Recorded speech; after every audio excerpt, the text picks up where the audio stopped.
Now, the anti-graft net has caught a big fish and the judiciary is in shock. A senior member of the bench faces accusations of misusing her position of responsibility to enrich herself. On the other end, Deputy President William Ruto tops the list of most corrupt Kenyan holding public responsibility, while Kirinyaga Governor Anne Waiguru is second most corrupt according to a recent IPSOS survey.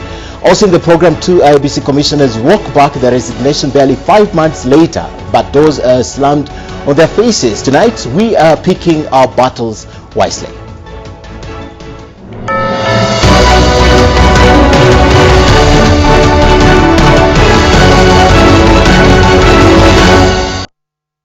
But first, my take. Now, the arrest of Deputy Chief Justice Philomela Mwilu marks a turning point in the war against corruption. I know it's too early in the day to make any determination, but this is the strongest statement yet that the anti-graft crusade has reached a point of no return. That nobody is untouchable and no arm of the government is beyond reach. Now, since the matter is in court, we have to walk the tightrope of sub judice and deliberately refuse to canvass the merits and demerits of that case. First, we feel encouraged that action is finally being taken to end the endemic virus that has eaten the core of the nation's fabric. We have reached a stage where, though nothing could be done to uproot the virus, perpetrators of graft lived in a world of their own, sitting pretty, assured that they are beyond reach and the reach of the law, and the disillusions and despair was setting in. But now there are clear signals that those days are numbered and that those who thrive on corruption will at last find a way in court to answer to criminal charges. Second, we urge that the cases must be properly adjudicated and expeditiously dispensed with. So many top guns have been arraigned in court over the various scandals, including officials of the National Youth Service, the Kenya Power, National Lands Commission, and the Kenya Railways, as well as governors. However, we are appalled by the slow process of the cases. In my view, quick disposal of the cases is a prerequisite to good administration of justice and, most importantly, inspires public confidence that action is being taken. Now, the converse is that delayed signal, procrastinations, lack of convictions, and indecisiveness, all which negate the anti-graft crusade. Third, concerns have been raised over the drama with which the arrests are being made. That the ODPP and the Director of Criminal Investigations have taken to seizing suspects on Friday evenings or over the weekend and keeping them in custody until Monday smacks of a system designed to humiliate and punish. It cannot be argued that there is a better time for effecting arrests, but the principle is that whatever is done should be designed to infringe, not to infringe on suspects' rights. Now, the argument we are making is that investigators must move with speed to probe and rein in on all graft suspects and in turn prefer charges that can sustain conviction. On their part, the courts must expedite the cases and impose hefty penalties upon convictions to send the surest message that graft has no place in the land. In the words of Martin Luther King Jr., human progress is neither automatic nor inevitable. Every step towards the goal of justice requires sacrifice, suffering, and struggles, the tireless exertions and passionate concerns of dedicated individuals. My guests tonight, Alice Wahome, Peter Kaluma, Hamad Manyora, and Daisy Amdanya. My name is Ken Mijungu. Hashtag is Sidebar, Ken Mijungu, @Ken Mijungu, and NTV Kenya SMS feedback line 20868. Welcome to the program. Sidebar begins right now. I informed the Chief Justice David Maraga of my decision to grant consent for the arrest and prosecution of the Deputy Chief Justice, Lady Justice Philomela Mwilu, on criminal charges. This decision has not been taken lightly, but it is the right decision under the law. The evidence in our possession reveals that 1. Lady Justice Mwilu abused her office for personal gain, accepted a gift in the form of money in circumstances which undermined public confidence in the integrity of her office, obtaining execution of a security belonging to Imperial Bank Limited, now in receivership by false pretense, unlawful failure to pay taxes, conducted herself in disregard of the law. In view of the above, I have concluded that the evidence is sufficient with a reasonable prospect of conviction, and it is in the public interest that criminal proceedings should be preferred. And indeed, we saw them in court this afternoon. It's a first, ladies and gentlemen. Let me begin with Daisy. Your observation, what has been happening throughout the day? Well, I think it's a real shocker. You know, the judiciary is one of the three arms of government, and a high-ranking official such as the DCJ, it definitely sends shockwaves, you know, through, I'm sure, the judiciary and through the nation. It is not something that can be taken lightly, and it gives pause, you know, for concern, and for us to begin to ask ourselves, you know, to begin to have a very serious conversation as a nation.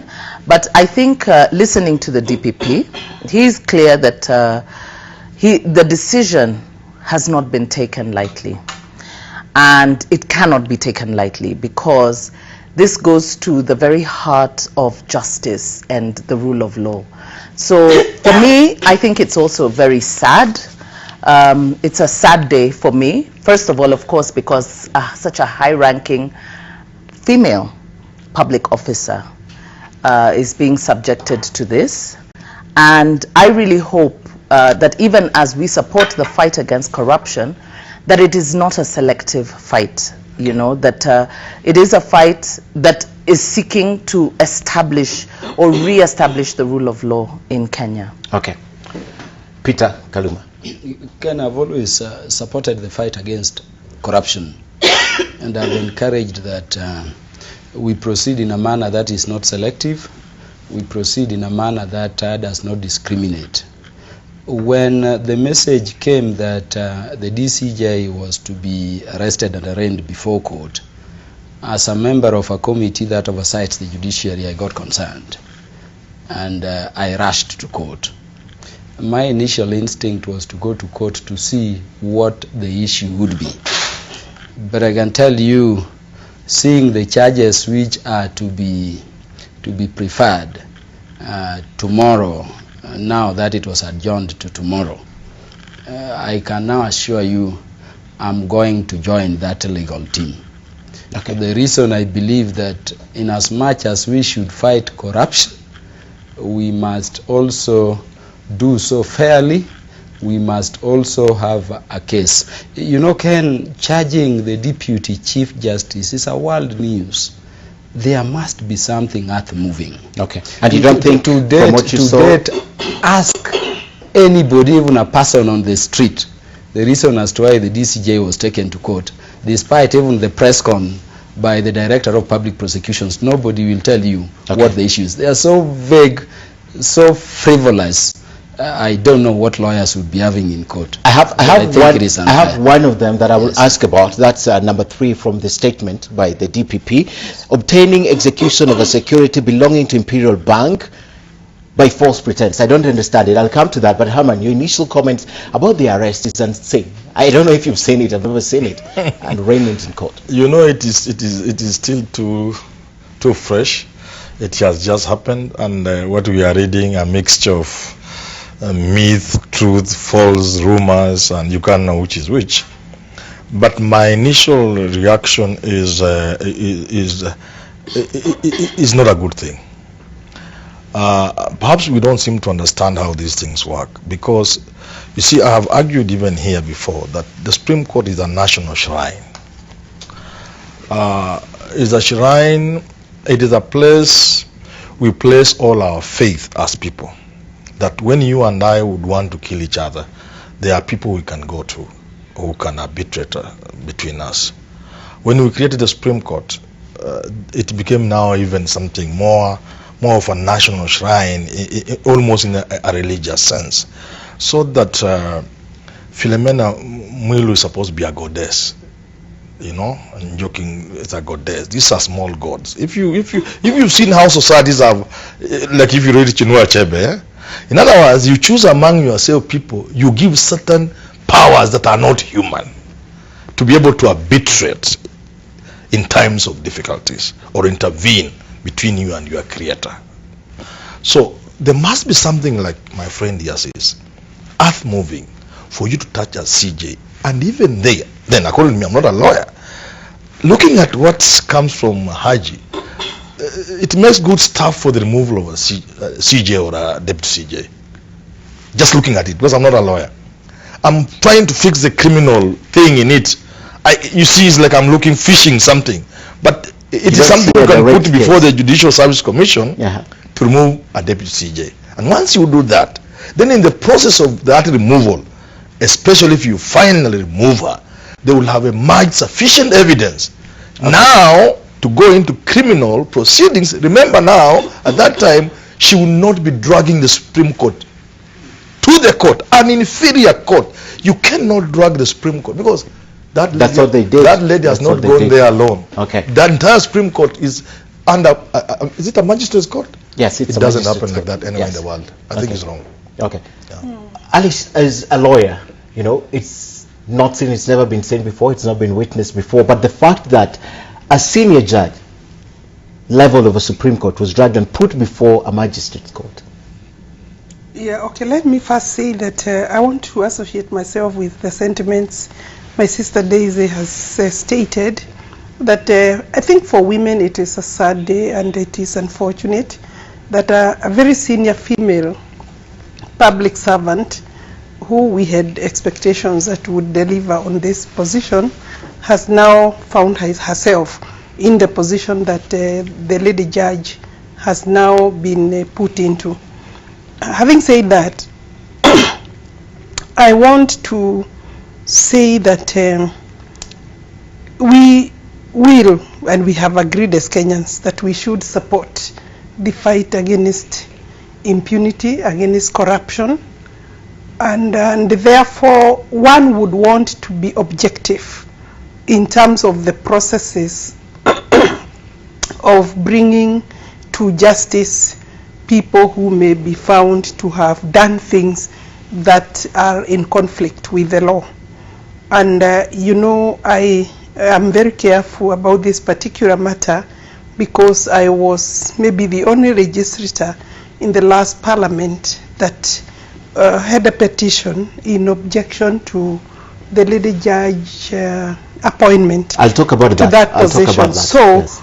Now to find herself in the position she has, I hope that the charges, I've looked at them, are sustainable, because we also don't want to bring that level to the court, you know, to a criminal court. And of course there are questions as to whether that was the right choice of determining this matter, because there are options, like of course the JSC through the appointment of tribunal, but you see then thereafter then you pursue the criminal charges. I think it would have been neater. Why was that not an option? But we have also said that there should be no sacred cows, but we know how the process, Article 168, we know how the process, but why was that not an option? Why was the rush? You see, Ken, yes, that was the decent thing to do if we were to avoid the situation my brother Manyora is talking about. We have the Deputy Chief Justice being tried, and if indeed the matter reaches plea, because I know the position the lawyers may be taking from tomorrow is that she should not even take plea on these charges, which I'm telling you, having looked at them as a lawyer, appear to me very vague and difficult to understand. Okay. If you were to reach that level of trial, remember she would be in office undergoing trial as the Deputy Chief Justice before a subordinate court. This is the Deputy President of the Supreme Court. And that is why I agree with my sister Liz, that the decent thing to do when you have such accusations was to remit whatever evidence you had to the Judicial Service Commission. And by the way, the DCI or EACC could have done this. I'm told EACC is not involved in this, it is DCI. Okay. It was to remit all this evidence there. And you remember the first Deputy Chief Justice under the Constitution was removed by the JSC. So that As and when this evidence is clarified and there is clarity that there is a criminal offense, you are now proceeding with an individual who is already removed from the seat of the judiciary. The question is, ladies and gentlemen, why was there a hurry? Because that's the option that we have seen judges being removed. But why was there a rush? I don't think we can answer that, because that's no. But perhaps we need to put that question to the DPP. But perhaps you can mirror into their minds and think in the mind of the DPP. The particulars of the counts clearly show that some of the particulars or the offences are alleged, and I choose them, are alleged to have been committed in 2013 and 2014. So we don't know. We can't say there was a hurry, because we don't know whether, investigations. My question is this: the DPP knows the procedure of removing a judge.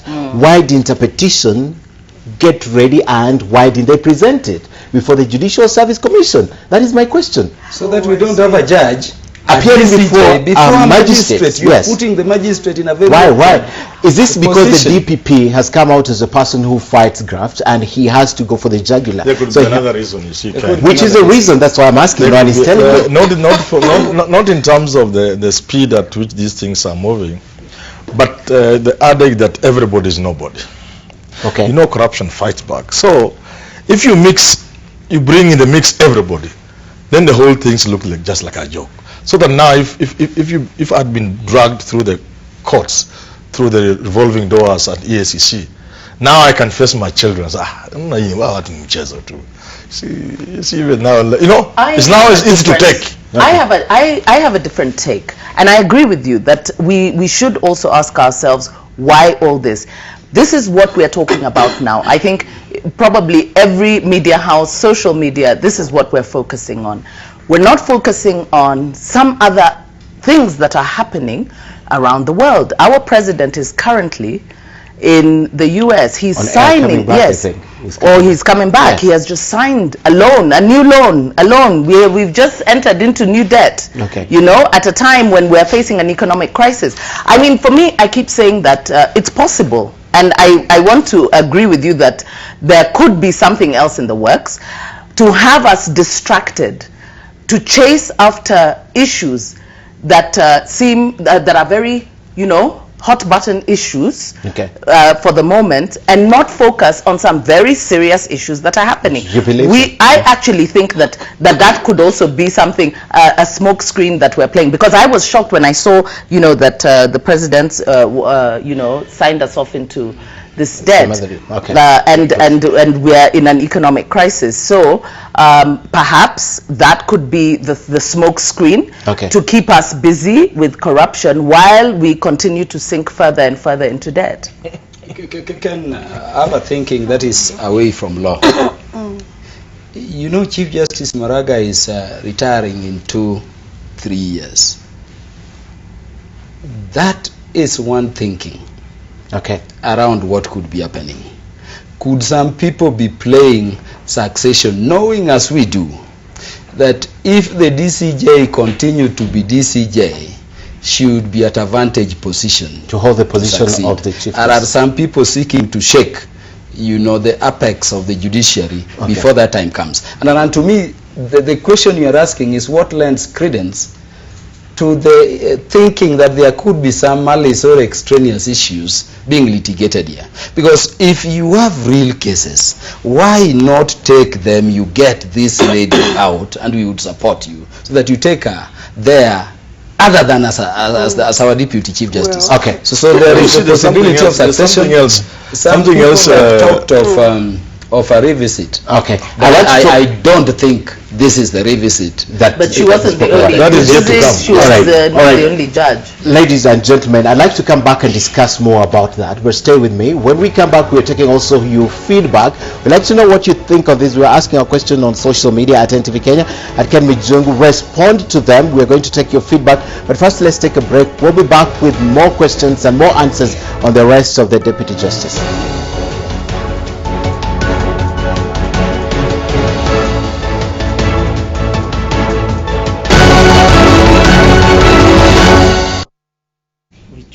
the same she has bought. Right, well, welcome back to Sidebar. We are talking about the arrest and arraignment in court of the Deputy Chief Justice Philomela Mwilu, unforeseen before. But let's come back with this discussion here. Alice Wahome, Daisy Amdan, Peter Kaluma, Peter Opondo Kaluma, and of course, Haman Manyora joining me in the studio to talk about this. Ladies and gentlemen, regardless of what happens tomorrow, as Kaluma says it, the reputation of the Deputy Chief Justice cannot be salvaged. It cannot happen. Did they foresee these effects, or we are now blinded by the fight on corruption to an extent that we don't care about the ripple effect? You see, Ken, when we are making appointments of that magnitude, that high level in society, of the Deputy Chief Justice, I expect a serious brief from the EACC. I expect a very serious brief from the intelligence. This thing, therefore, is a serious indictment on our intelligence. Okay. If it is true all those things happened, and the intelligence let this lady go through all the process and become the Deputy Chief Justice of the Republic of Kenya, that is a serious thing. Reminds me of Ben Chumo. Reminds me of Ben Chumo. But we're going to talk about Ben Chumo. Alice, how is it even possible that it escaped the minds of those people in those institutions?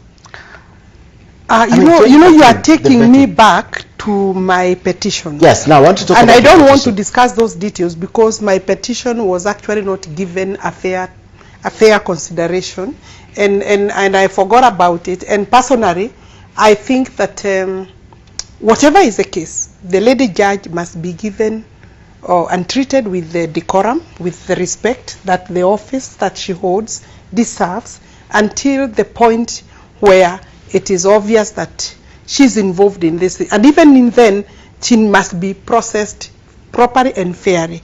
I say that, but I want to agree with Manyora that I don't think there was due diligence. And that has happened in many other appointments. We kind of a bit of a joke. You know, we use nepotism, we use other considerations and factors, even when we are talking about very serious offices. And I say that because, you know, it is true. He called them goddesses and small gods.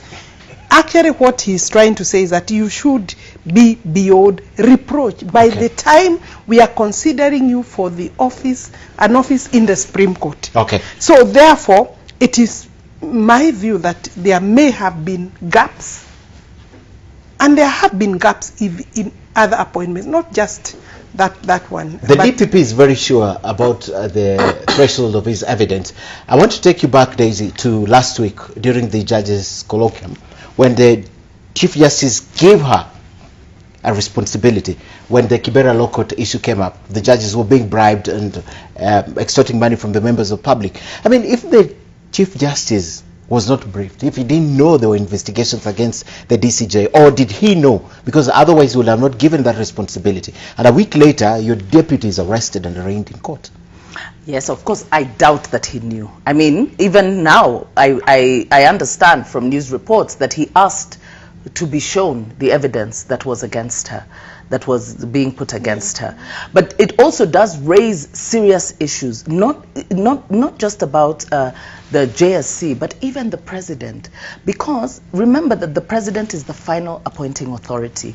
And by the time the president is actually endorsing somebody for appointment, the intelligence services should have really dug deep, you know, and assured him that he will not be embarrassed. Because if at all, and I'm just saying if at all, there is any politics that is being played here, it looks very, very bad on him too. Because it means that he is making appointments without consideration, without instruction, without being properly advised, or being misadvised, or that people are playing politics with very, very serious institutions. He comes at the tail end, Daisy. The president comes at the tail end. But the president comes at the tail end. But remember that the president has at his disposal security apparatus to give him in-depth Where do you leave information. Parliament? Where do you leave Parliament? No. Parliament as well. Yes. But the president, remember that the president has security briefs. So he should be advised of these names that Parliament have sent to you. This one, don't touch because of ABCD. So either the president is not being properly advised, he's not being, you know. Because But it aside goes back even to the JSC, because before the you JSC should during be the interview. You know. I don't like the direction the debate is taking. Because we are debating as if the Deputy Chief Justice is on the wrong. So that we are questioning how come the... No, what we are saying, hang on.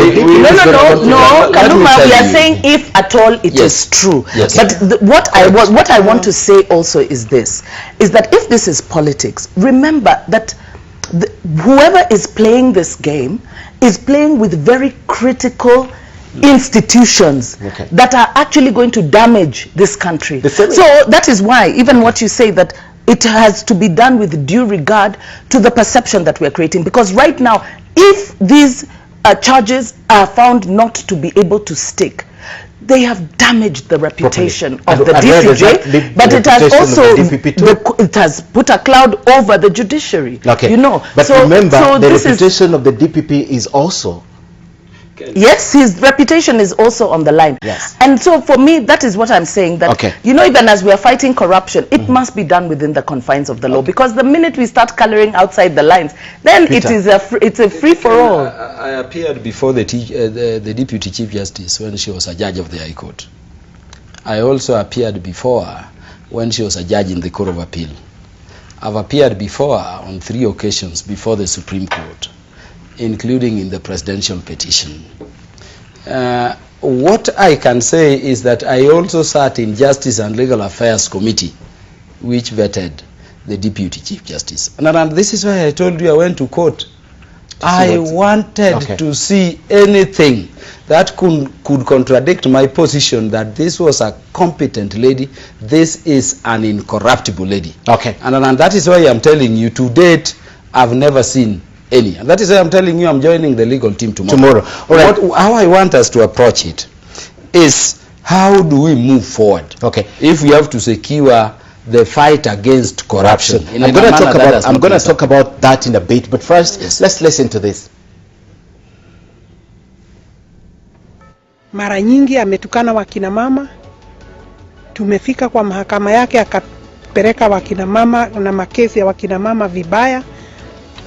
Siamini ya kwamba akipewa kesi ya wakina mama atamalizia vizuri kulingana na vile katiba imewekwa. Kwa hivyo hapo hata nikiingia mbunge, mimi kura yangu nitaweka ya no. Hatred created at the FIDA case was being visited on me in the election petition, and the honorable member had made, I think, a firm decision that she was going to make it extremely impossible for me to hear her case. Does she actually carry hatred against the haters? I mean, just a clarification. My style of dealing with haters is first ignore them, because most haters are cowards. They will not confront you on your face. But when they do, they meet their match. We deal with the matter as is. I have carried this pain since 2011, because from that day, the Honorable Alice Wahome picked me for beating up whenever she had a problem, and decided that I was the sole reason the petition was lost. Please do your private check. Nobody would attempt to come to bribe me. Nobody would attempt.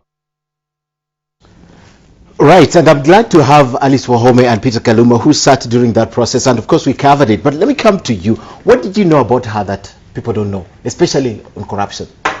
Before I came here, I had sworn that, and I really want to avoid discussing the details of that petition, because the petition was not given a fair hearing. It was not just about the issue of the women that I was raising. There were 3 fundamental issues, even without going to serious details about it. I had talked about incompetence, I had talked about corruption, and I had talked about treatment of women, because I had been in another matter. It had nothing to do with my own personal case alone. Okay. There was my personal case that I was saying that was mishandled for reasons that are different from proper trial factors. In fact, my case was never decided. I just withdrew it after I became a member of parliament. Okay. It was never decided. What It was level of court withdrawn. was that?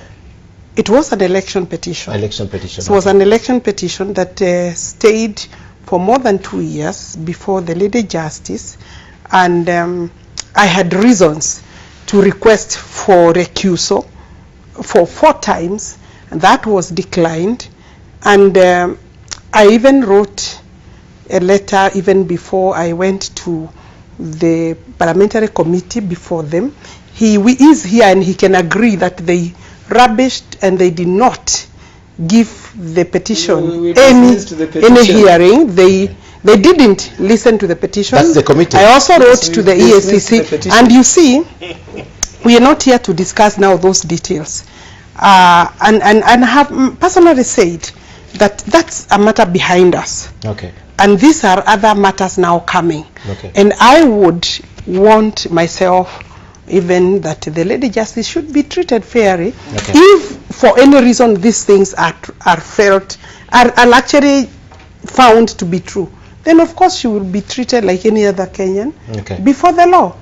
But I don't want to discuss details because Okay. But I have said very briefly it was corruption, it was incompetence, I'm and very interested in the area of corruption. Ken, there was no corruption claim in the petition my sister brought, and you must find it unique that this was a petition brought by a member of parliament against a nominee for a position being dismissed by your colleagues. Let us be, fair to this lady. As members of Justice and Legal Affairs Committee, we considered Alice's petition fairly with her present together with the DCJ.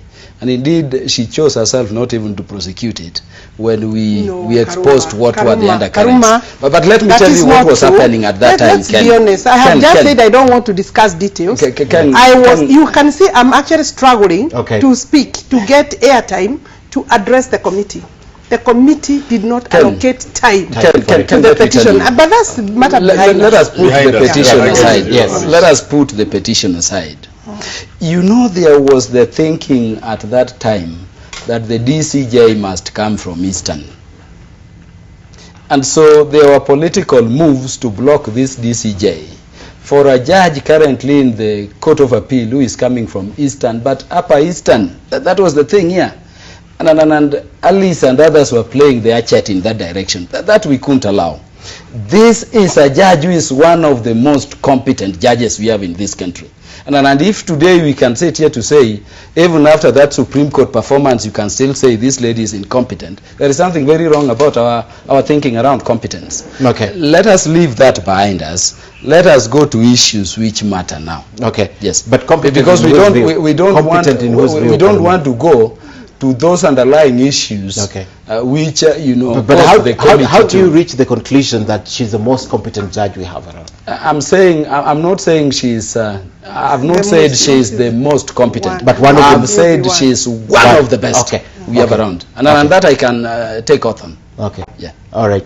The reason why I was interested in that is especially the corruption bit, Herman. The corruption bit that at that time there's a lot of things that were said about corruption, particularly in the committees and specifically with Alice, and people ignored it. There was none. There was no corruption. Yes. But we all know other issues. The petition was mine.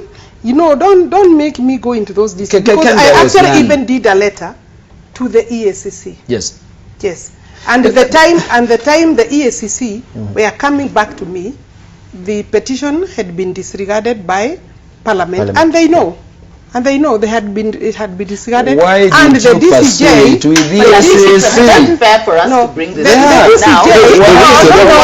No, she was appointed.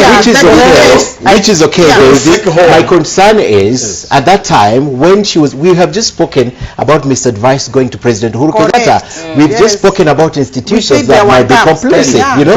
So my question is, why didn't they realize at that time that there are corruption issues? For me, I'm saying, and that's why I'm saying. Let me speak to her. That's why I'm saying my petition is not we did not see a claim on corruption, but if there was, Alice is telling you she's saying there was. No, she went to EACC. She wrote imagine even EACC never saw it, or why have they not acted on it? There is nothing. You know the take home from this. The EACC contacted me after she had been appointed. Okay. And I thought that is now an academic exercise. Yeah. You see, the take home for me, following these two, really reveals what we have always known our parliament to be, and the special committees. They are not serious people. It's a house of trade. They just, you know, even when you hear the current committees summoning people, you listen and wonder, if an MP is asking for this kind of information in this kind of forum, what the hell are we talking about? When you would expect a committee beefed, supported by a back office team of researchers, of assistants, so that by the time we execute to a member of parliament, we see how we will perform. You know, we must avoid this situation, Ken. We must avoid this situation that at public fora, all we do is to bash institutions. No, what I'm saying, no, we are not bashing. I'm saying, for example, yesterday, Parliament is one of the best institutions we ever run. Excuse me? Yesterday I watched, I watched, Ken, I watched an MP, and MP is asking some, I think it was a PS of youth affairs. Now, these companies, are they the same? Do they have the same directors? Now, I ask myself, what is all this now? Before you come to such a sitting, you have that information. For heaven's sake, my friend. That's what I'm talking about. So we can see what you are doing, and what we see is lack of seriousness. And this is what we are now seeing here. That MPs are not serious with the work they do.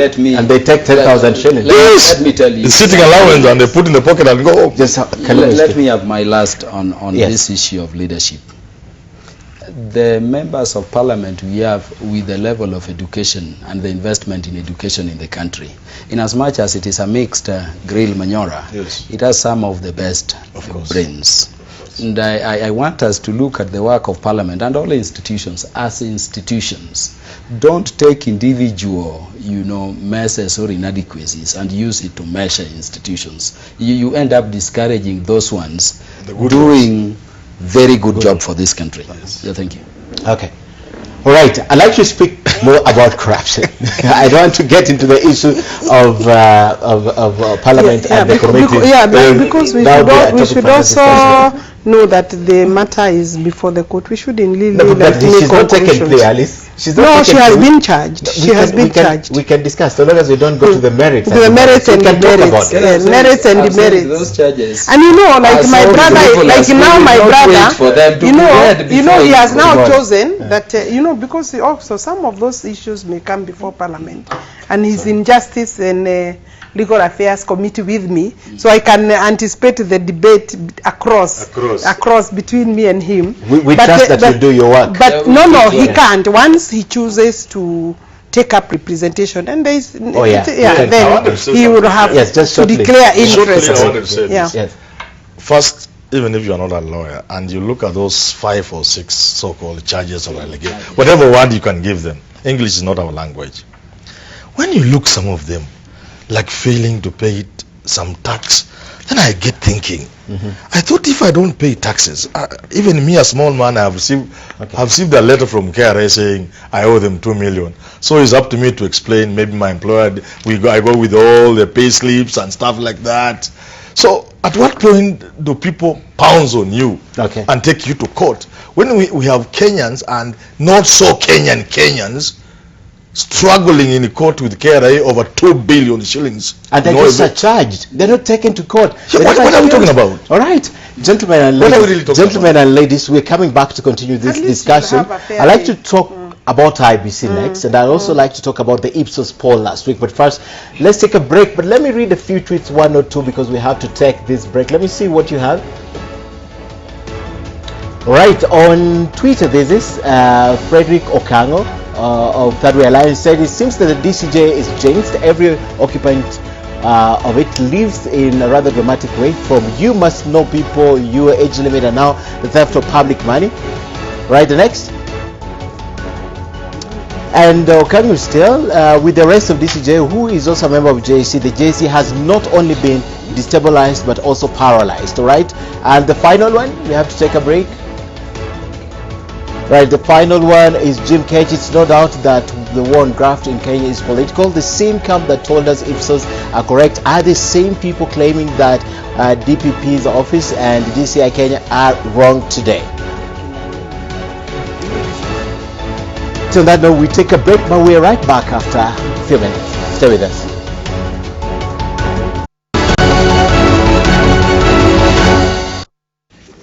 And welcome back to Sidebar. Ken Mijungu here with four of my guests, two ladies and two gentlemen.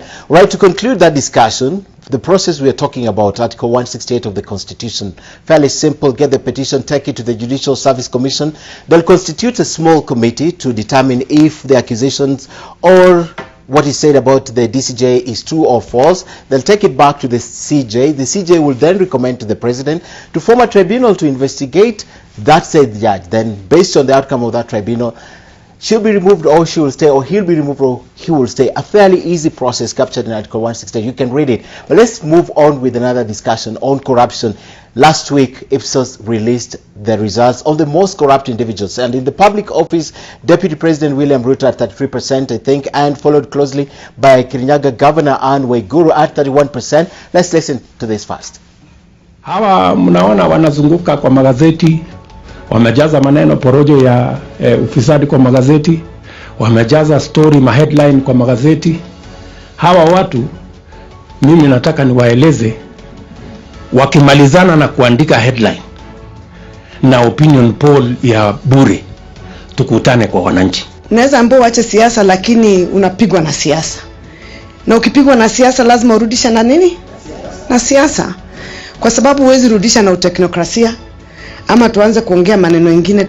The whole of this story about constant, perennial, unending headlines about William Ruto this, William Ruto that, opinion poll this, corruption the other, is sponsored by our competitors because they cannot match our development record. Right, sponsored by our competitors. And there's also a bite from Anne Waiguru who says, shame on you, IPSOS, right? They don't agree with those positions. I don't know from where you stand, it's a perception or not. It's a very difficult discussion. Let me begin with Daisy. I'll throw you under the bus, right? Let's begin with you. Open that for us, huh? Nistori, you know. Well, it's a perception. Remember that they have gone. These people have polled ordinary citizens and they have asked people what they think, and people have said what they think. So you can't, I mean, they're not going to start accusing IPSOS of being unfair to them. They need to create a better perception before the people, because we know full well that if you look at the way the issues of corruption have unfolded in this country, from the Jubilee last term, in fact, if there is one thing that has really stood out for the Jubilee administration is the crisis of corruption. In fact, according to some, they say that this is perhaps the most corrupt administration we have had since independence, where corruption has really run amok. Okay. And we know that. You know, because now they threaten to sue people, but we all know the biggest scandal ever, where billions of shillings were lost for the youth, you know, is still an issue that has not yet been resolved today. In fact, I was very happy to hear that the DPP said that they were going to make fresh investigations, and we hope that those are some of the things that are going to be investigated. There's no double jeopardy in this? The issue, she was never charged in a court of law. So for me, the issue here is this. You're talking about perceptions of people. This is what people think about you. Okay. This is how people see but you. Daisy, it's not about whether you have been charged. Was 3 years ago, right? I mean, how do you still perceive Anne Waiguru, who left the office 3 years ago, as the most corrupt? The corruption continues in NYS. In fact, NYS has been it's been like a looting machine. Okay. And she set it up. It was set up under her watch. The corruption happened under her watch. And so, of course, a lot of people associate her with that. So, until we actually see people being prosecuted, because it is agreed across the board that money was lost. But we have not seen a single person being arrested or charged with the loss of money in NYS. So I'd like to go to Herman on this. Yes. Yes, the two individuals, Deputy President, and of course they have challenged that, and Anne Waiguru is saying he's going to sue them. IPSOS. You know, IPSOS is a polling outfit. They are supposed to be scientific in their approach, and all they are carrying are perceptions. They ask, what is your opinion? And like Daisy says, if that's what people perceive, then you cannot really blame how they think. But I have not looked at how they did it, but I know they did it scientifically. But opinion polls also have their own problems. I wish Tom was here. If you asked people who in your thinking is the most corrupt Kenyan, and then you put Raila Odinga, Kaluma, Alice, Ruto somewhere there, Anne Waiguru, there is a way in which you are leading people in a certain direction. Okay. The way the normal mind works, the person will know you are asking them to identify William Ruto, because that's a man whose name has been flying around, rightly or wrongly. So there are also issues of opinion polling. If you ask that question differently, or if you sort the opinions perhaps in a different way, without mentioning the names, you mean? You just look for another way. I'm sure there must be other ways. You may be surprised that Ruto may be ranked very low there. Or it might not be mentioned at all. Yeah. Alice? I don't believe this poll. We have just said that people's credibility and names and character are also important. People's profession. And we have just agonized about the impact that these charges, if they are not proper, or if they don't see the day, that they would have damaged the career of the DCJ. And that has happened before for other people, including sometimes the government being sued for malicious prosecution. So therefore, I would say the same thing. Before you carry out a poll like this, that you will target, that is likely to give this kind of result, because definitely it's not a coincidence that these two names, according to IEBC results, produced Anne Waiguru and the Deputy President. There must, as Manyora has said, have been some leading questions that were leading to some names, maybe among others. And therefore, it is a suspect poll, in my view. It could be politically instigated. We have seen other polls similar around this time. And there is a lot of political debate. People are talking about handshake and other things. But there is a lot of pregnant politics and currents that are moving across, including realignments. And therefore, I have a strong feeling that this poll is not an innocent poll. Okay. Yeah. Can we have a law governing polls, including the requirement that a polling body can be required to disclose who sponsored them, who paid for the polling, for what intentions, to poll. So if William and Waiguru are offended in any way, I think they should invoke the provisions of that law. But I tell you, a matter like this is why Kenyans are sympathizing with the DCJ. I was looking at social media while I was on my way here, and the joke in social media is that we expected some deputy to be arrested, but certainly not the Deputy Chief Justice. That confirms to you that opinion polls are matters perception. That is why we must be careful, even when we fight corruption, that when you are fighting corruption, ask for the low-hanging fruits. and investigate them. I mean, we may pretend there is something you need to show together with this. There is a time, you remember, Anne Waiguru was before the Parliamentary Accounts Committee on NYS, and she sort of brought the DPP through Murkomen, Duale, Farouk to the center of NYS. And remember what happened in that weekend.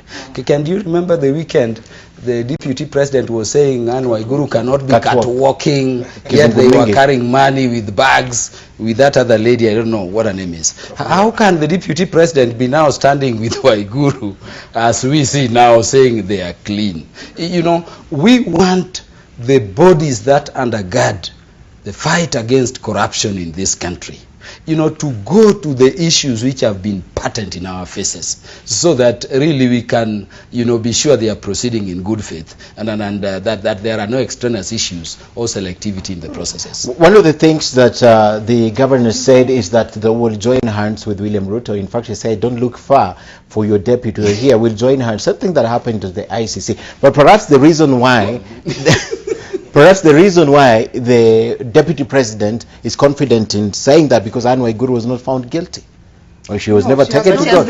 She was never taken to court. Yes, she was never taken to court. Continue dragging her name. It's still not fair, because again we said people have a reputation, people have names, and you cannot just now guide Kenyans to come up with some certain pre-made conclusions.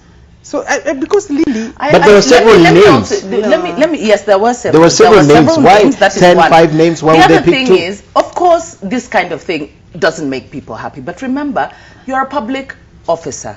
When you're a public officer, you are subject to public scrutiny and public perception. So you can't run away from it. So you can't have it both ways. Okay. You are a public officer. And remember that we are talking about the fight against corruption. I have seen the IPSOS poll. IPSOS have answered the question about who sponsored the poll. They did it internally, and also because of the kind of atmosphere that's going on right now with the fight against corruption. And so remember that the fight against corruption is also looking at corruption in public office. Okay. And so I think you know, the thing with our politicians, when they have opinion polls that say things that praise them and show them winning, or show them, you know, winning in the eyes of the people, they always support those polls. The minute any kind of negativity comes along, then they are not happy to endorse these polls. The issue, the thing is that this is a perception. It's a public perception. Okay. And so what they need to do is to work on the public perception. Change it. You know, prove. You know, because when you are under public scrutiny, you live in a fishbowl. People look at your lives. People look at how you conduct yourselves. People look at you. Why not ignore it, considering that Kenyans don't care about those kind of things when it comes to voting? We vote in thieves, we vote in murderers, rapists. I mean, when did the Kenyans begin considering people's reputation and values? Well, clearly the poll indicates that they do.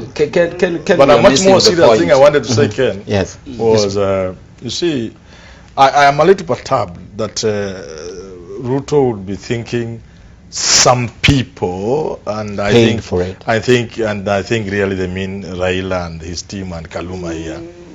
Not necessarily. Because I have advised to them. But he has not when I listen to them, especially with regards to this IPSOS, it will be remembered that last year, when we were drawing towards the elections, there are all manner of accusations against IPSOS as being used by Jubilee, just as the other one was being used by NASA, and that IPSOS was following the same category as now what do you call the Cambridge and so. So what Ruto should be asking himself, this was our tool which we used.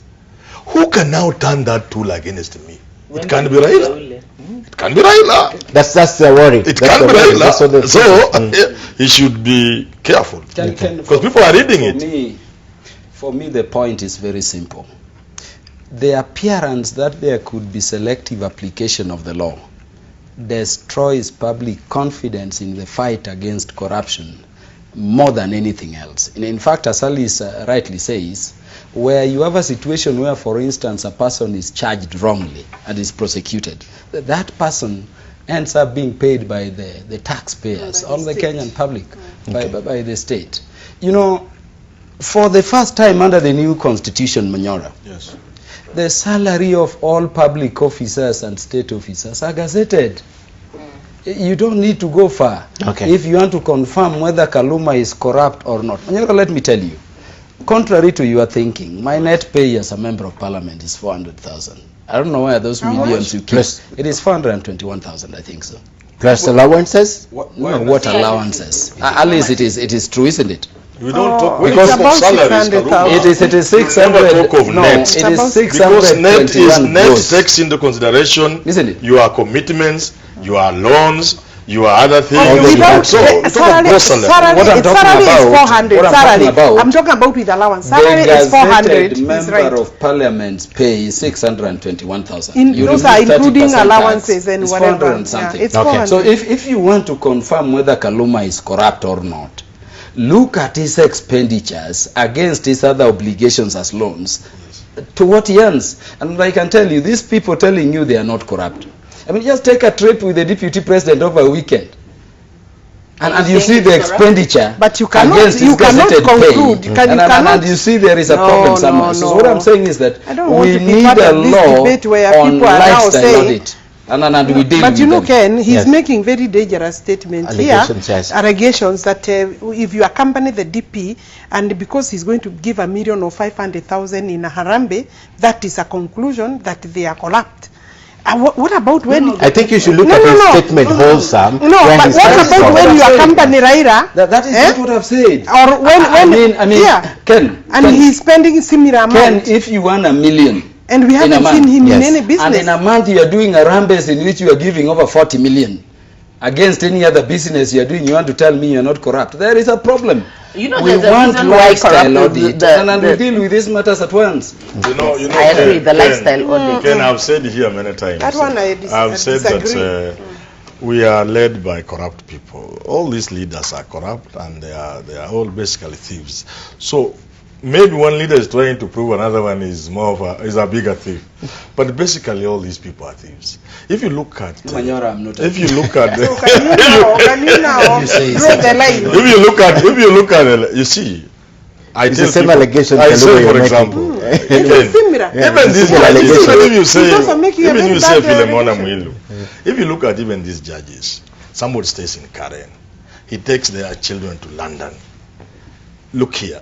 Measured against what they earn. Correct. You didn't inherit property from your father. You have no known business, and yet you have money to acquire a home in Lavington. You take your children to London in school. So basically, if you are to look for a Kenyan who has not stolen, you will have a problem. It's only me. It will be so difficult. There are so many Kenyans. It will be so difficult. There are so many Kenyans who take loans. We've heard of members of parliament taking home 20,000 shillings because the whole of the pay slip. Lifestyle audits are important and that they must be made public. Okay, just a correction here. Green Gun tells me on Twitter that the pollsters on an interview on Citizen Kenya actually said that they did not provide any names to the interviewees. So they did not lead them. They did not lead them. Yeah, so he watched it and Green Gang tells me that on Twitter. That's why it was objective. That's why I said I did not look at it. Actually, you said I still don't agree with them. You still don't agree with them? That's a statement. You don't agree with Kenyans. No, that's a statement. Ken, this is why we need as citizens to make demands of our public officers. We need these lifestyle audits to be made public. We need to know how people have acquired what they have. We need to know how they are able to live such lavish lives as public servants, because we know that in Kenya, being a public servant has been an almost one-way ticket to riches. All right. And we've seen, I mean, if you've read Joe Hamisi's book, you see chronologically how Kenya has been eaten, you know. Trying to look at who is corrupt in this country, who has stolen, is a waste of time, because all these fellas have stolen. Now, a better way to me would be to make stealing of public money is punitive. Impossible. One. And number two, to make the punishment so severe as in China, beyond a certain threshold of money you've stolen. Execution. Publicly, you are shot dead. Now, we could also engage the people who have stolen, our thieves, because they are our thieves. we could engage them in terms of returning some of these things instead of prosecuting them. Because this drama we are witnessing, it will take us nowhere. But these are proposals that have been made. They've been made. Actually, the president one time, when the president said, "Mnataka nifanye nini?" he asked, "Do you want me to take them to Hurupa?" Ladies and gentlemen, and that's why he has given, and that's why the president has given full goodwill, political goodwill, in the fight to against prosecution, and therefore there should be no sacred cow. And I'm very concerned when I hear Karuma saying that tomorrow he will be one of those lawyers when he's supposed to be oversighting. So he's actually abdicating. No one has ever complained about lawyers' representation. Kaluma, I don't want to go into this. Yes, certainly. Yeah, I don't want to go into this. When I get a nonsensical case before court, my first call, in fact, the oath of office I took. The judge to decide. The oath I took to be an advocate. I said only two things. I will stand for the rule of law and the fair administration of justice. All right. Where I find it that there is maladministration in justice, I'll intervene whoever you are. All right, let's move on. We need pro bono. No, they are looking for airtime. Alice, we have to move on. Yeah, we have to move on. And of course, there was another issue. It's a good airtime. At the beginning of the week, or at the end of last week, I should say, the issue of the IEBC officials who stormed the office, they want to regain office. I mean, let's discuss this, but before then, let's watch this for a second. We find our position as commissioners under his leadership no longer tenable. Consequently, we regret to announce our resignation from the commission with immediately effect. We thank the people of Kenya for according us this noble opportunity to serve as commissioners of the IEBC. They came on Friday, and we were surprised to learn that they had retained some of the keys which they had not handed over and accessed their offices, but that has now been rectified. Our offices are still locked, so we were not able to get the office, but we are going to issue a statement much later. Okay? Thank you. IEBC does not have offices for former commissioners. You cannot come here and say, "I'm a former commissioner, give me space to work from here." Immediately they resigned, I wrote to the Treasury, the PS, to stop their salaries. Now, I am not certain whether that was done. Up to now, I've not got a feedback on my letter, but I believe that Treasury acted on the recommendation from the Commission that they are no longer in office, and I hope they are not being paid. I mean, ladies and gentlemen, there was a lot of humor in that, but when things sticks out, how courageous were those two commissioners? How courageous can you become? They were so courageous to go to the office. How full of impunity can you be? In fact, if anybody should be arrested, DPP should be arresting those two ladies. But why? They just went back to their offices. Excuse me, they resigned publicly and with immediately effect. So they had to say no, really, I had to. But the thing is, they resigned and they followed every procedure. You know, for me, I find it so sad that we are not enraged by these people. No, we are. How do you know we're not? We are. That is the other question. And this is the thing that must be investigated. Who is giving them security? Who is the and the salaries? Why are their salaries being paid? Because the Inspector General is supposed to be an independent office. He's not supposed to be facilitating the breaking of the law, because right now what they are doing is actually breaking the law. It doesn't matter. Of course, we know that these are political shenanigans and possibly to deal a mortal blow to IEBC. But we as Kenyans should be very worried, because this is an institution that is supposed to be independent, that is supposed to safeguard and manage the electoral process in Kenya. You know, elections, we tend to think that elections are 2022, but even the process, the procedures, how the people in office are conducting themselves. These two women have shown that they lack integrity. They obviously lack conscience.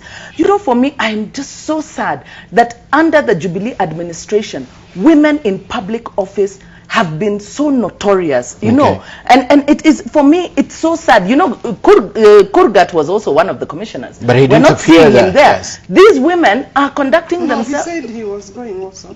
You know, first of all, they have no business. They have absolutely no business. If the president does not gazette them, you know, once they resigned and followed all procedures of resigning, then the matter rests with the president. Okay. There's nothing of, they can't be made to work, you know, by force. Chebukati says they didn't read the ruling properly, because the ruling did not confer to them the right to go back to the office. Kaluma.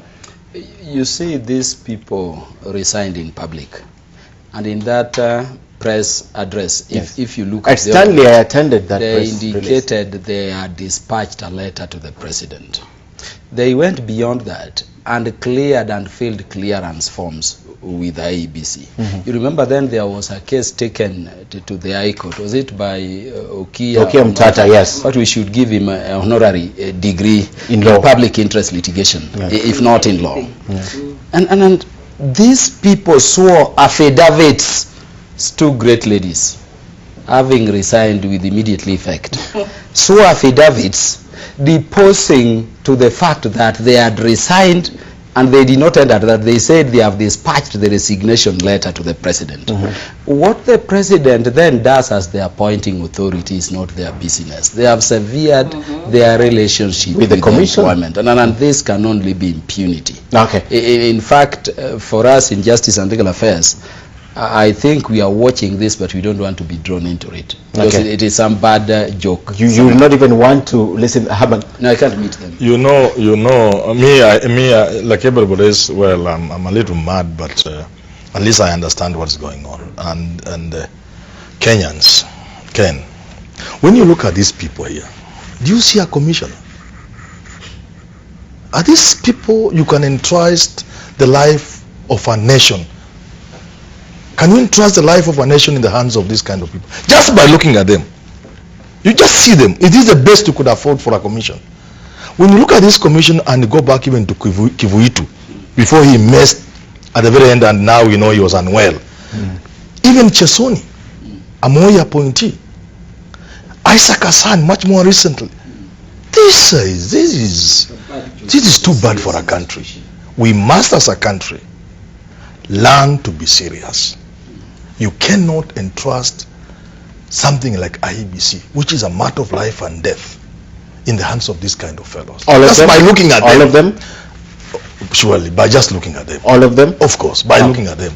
Maybe if there's one who can fluke through but just by looking at them, they don't inspire confidence. No, they don't. Okay, Alice. Well, very quickly, because this matter, while Karuma says that we may not give them attention, it is a matter that the JLAC, Justice and Legal Affairs, cannot afford to close its eyes and sweep under the carpet. It has to be dealt with squarely, because we are the oversight committee, and maybe even Kenyans are looking at answers, because as you say, there are questions that need to be answered. And therefore, on Thursday, these people are coming before us. Not these two or three, but the chairman and his team, whoever he will think is his commission. We don't know by Thursday who will be the commissioners that he will bring, but we've written to him and summoned him, to come and have a discussion with the committee. But I think the questions go deeper as to whether, because the case in court was not about these two or these three. The question in court was whether the commission was properly constituted. And actually the judge did not answer the question, did not remove these commissioners that you are now seeing here from that equation, because she said she has no evidence before her to declare that they had resigned properly, and and therefore she was like saying, insofar as she knows under the law the commission is properly constituted. And I think that was like a wise decision, with the absence of something before her. With the absence of anything that says otherwise. She did not address herself to the fact that they have gone and that now legally they are not there. Because there was no evidence. Because there was no material to show her that they had resigned. Therefore, I just saw an order today. I don't know whether I was seeing it somewhere. Well, there was somebody else who rushed to court. You know, some of the court. And has to stop them, order keeping them away from the office. But actually the final question, Ken, and it's good that you see, the resignation can only be final when it is accepted by the appointing authority, and a gazettement of the vacancies is actually. You don't have to. I have it's not a must. There are also other basic personnel issues, very basic. Like for example, Ken, you work here. If you disappeared somewhere, you went to Mombasa for a weekend, and then you got some Digo girl and you got lost, and then you surfaced a month later, you already started your work. About it? Forget about legalities. Yes. Forget about this and the other. You go for 30 days, then you come back here. and claim your position. And for me, be locked out. I'm concerned You have already started. that Alice, who is a member of parliament, The top lawyer. and a top lawyer, can actually consider that there is any merit in them being there simply because the appointing authority did not accept their resignation. You have to look at the law. In fact, no, they resigned publicly. They resigned publicly. Those are the same questions. The judge, hold on, the judge was actually met by those specific questions that they had come publicly.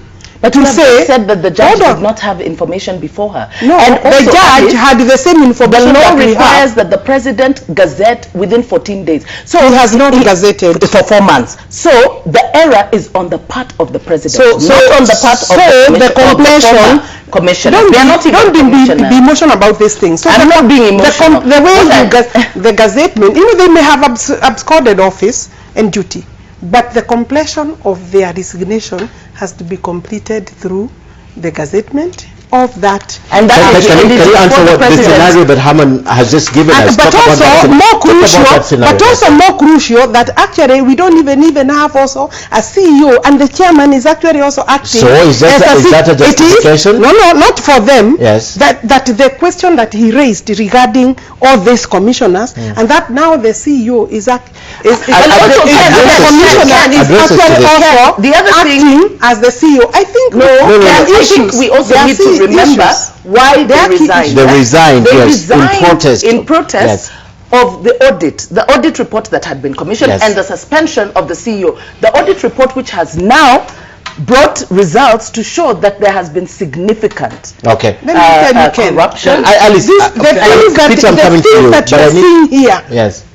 In terms of the behavior of both the chairman and I'm saying this, and all those commissioners and people around there, there are more questions that need to be answered. I would agree with him that we are in trouble. All right, now that you agree with him, I will not ask that question. Then what is resignation in law? It is the employee or public servant choosing to sever his relationship with employment. It is repudiation of an employment contract. It is done by the employee. Whatever steps the employer or the appointing authority takes to fill up that position is for the employer or appointing authority. It does not validate your continued existence. I think if you were to put it in the context that Manyora was talking about, when I get a Digo girl, I tell Kenyans from Mombasa that I've left an office and I come walking in there. What are you talking about? Right. So wrong. These people have resigned. These are the impunity and integrity issues we are talking about. Right, on that point, I'd like us to conclude that discussion because we've run out of time. I'm keeping you here a little longer, just about 5 minutes. But before we conclude that discussion, I'd like you, ladies and gentlemen, to take a look at this cartoon, then talk about it, then we can conclude our discussion.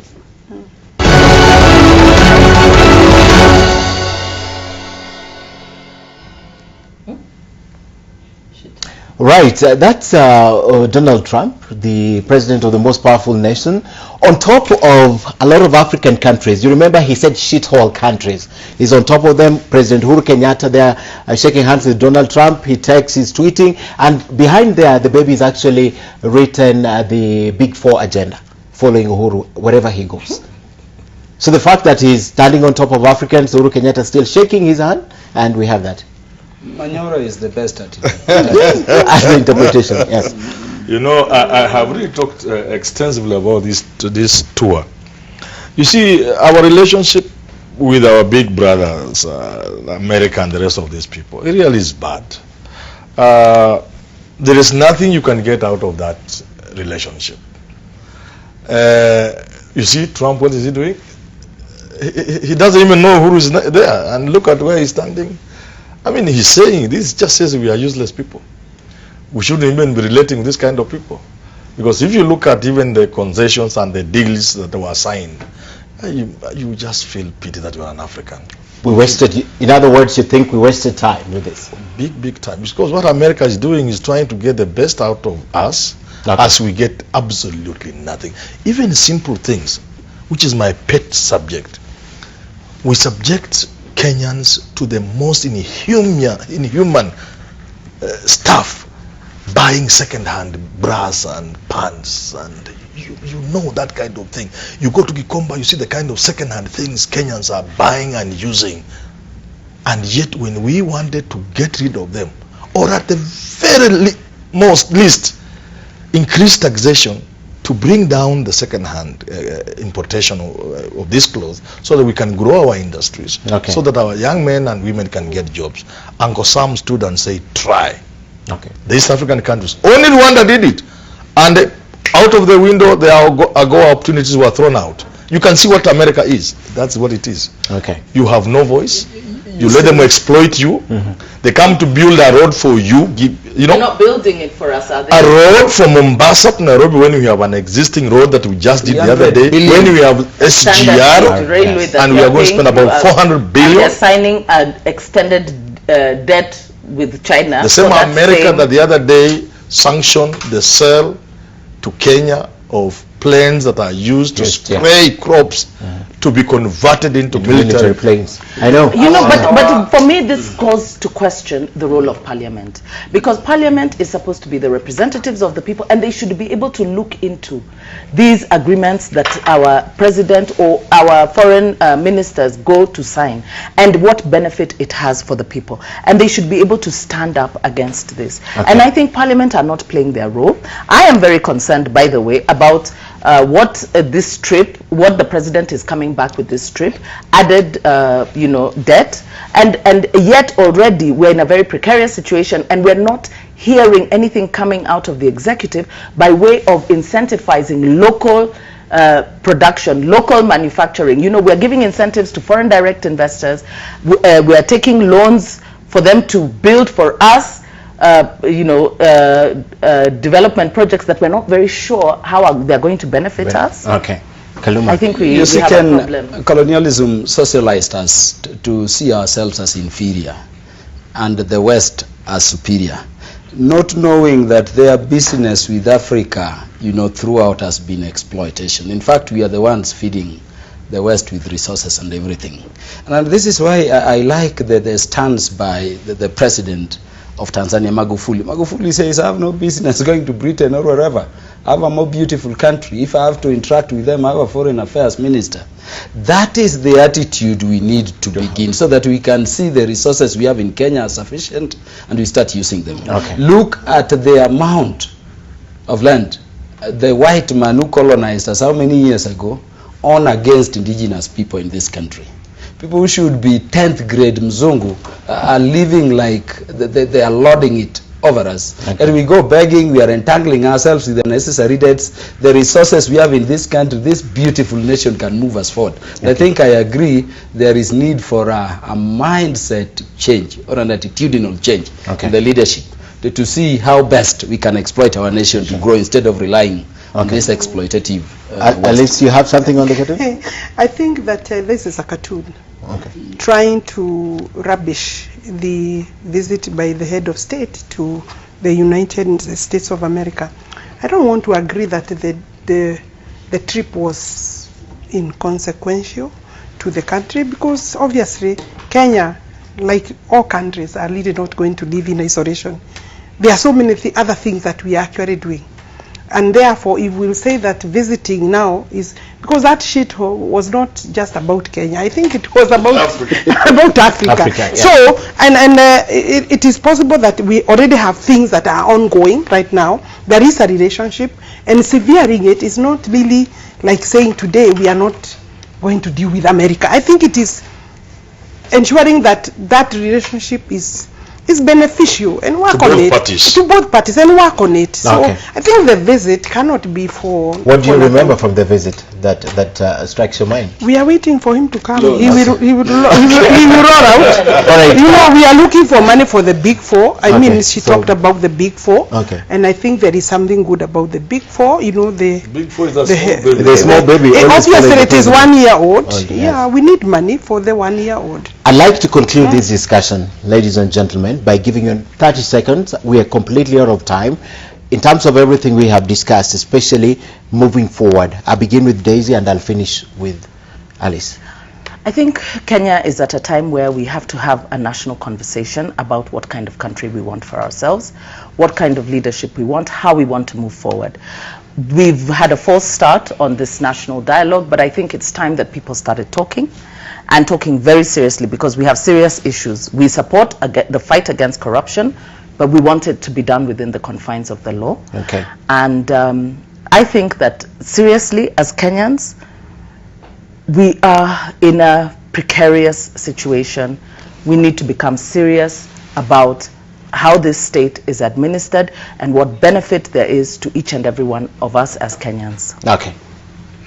Yeah, we have to fight corruption. It is among our national values and principles of governance that we secure transparency and accountability in our governance as a nation. Indeed, we lose so much to corruption annually in hundreds and hundreds of billions.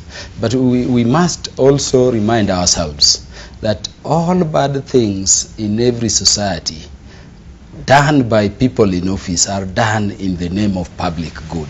And therefore we must be cautious to ensure that the fight against corruption is never malicious, is never selective, and ends up, cleansing our society for the good governance of all of us. All right.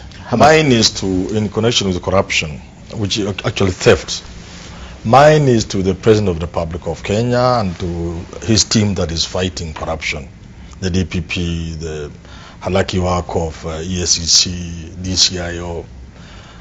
I want to tell them that we have had enough drama. If they had set out to entertain us, I think we have had enough of it.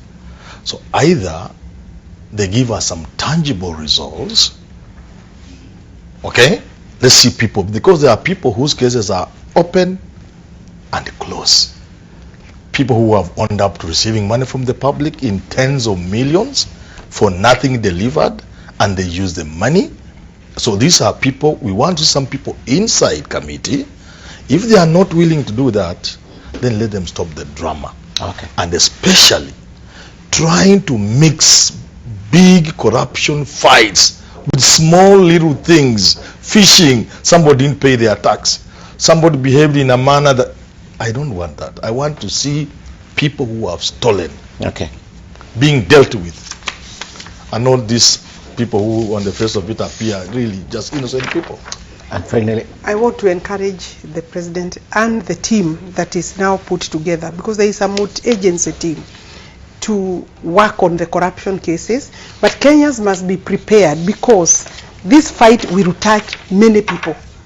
Considering the magnitude of the corruption that we are seeing around, I think it will touch to levels that we have not seen before. okay, And therefore both politicians like myself, my colleagues here, must be prepared to support the fight against corruption, and there should be no sacred cows. okay, Yeah. right. Thank you.